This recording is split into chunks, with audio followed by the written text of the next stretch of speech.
Isang mapagpalang araw sa ating lahat mga ka-viewers.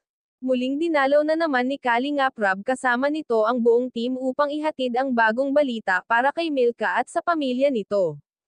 Na walang pag-aalinlangang pagtulong ng Kalingap sa pamilya ito kahit umulan man o bumaha sa daan ay pinilit ng buong team Kalingap Rab na makarating sa bahay ni Milka dala-dala ang biyaya para sa pamilya ni Milka.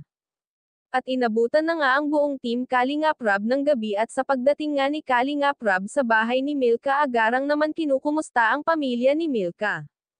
Agad naman tinanong at kinonfirma ni Kalingap Rab si Milka kung totoo bang may bisita sila at ang magulang ng kanyang ina na matagal na palang hinahanap sila nito.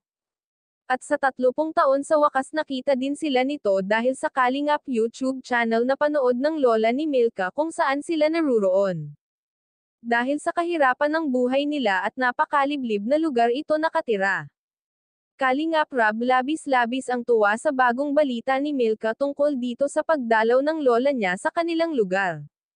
Agad naman na tinanong ni Kalingap Rab kay Milka kung masaya ba siya at ano ang pakiramdam nito sa pagdating ng lola niya sa kanila. Sobrang saya daw niya kasi may lola pa pala sila sa tagal na panahon simula nang siya ay maliit pa lamang ay di raw niya nakakasama ito at sanay siyang nawalang kasama sa bahay nito.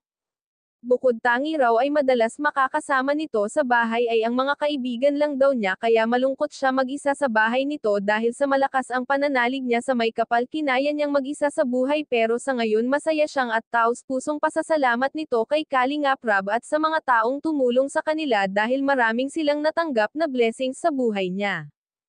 Kalingap Rab namangha sa galing sa talent sa pagkanta nito. Milka nag-alay ng pamas kung awit sa buong team Kalingap Rab may katanungan kay Milka kung ano raw ba ang kahilingan nito sa Pasko. Milka hiling niya ay magkaroon sila ng sariling bahay at higit sa lahat masaya raw siya ngayon paparating na Pasko dahil makakasama na niya ang buong pamilya nito at nagpapasalamat din siya sa nag-sponsor at nagbigay ng pagpapagawa ng kanilang church at sa nagbigay ng pera sa kanya.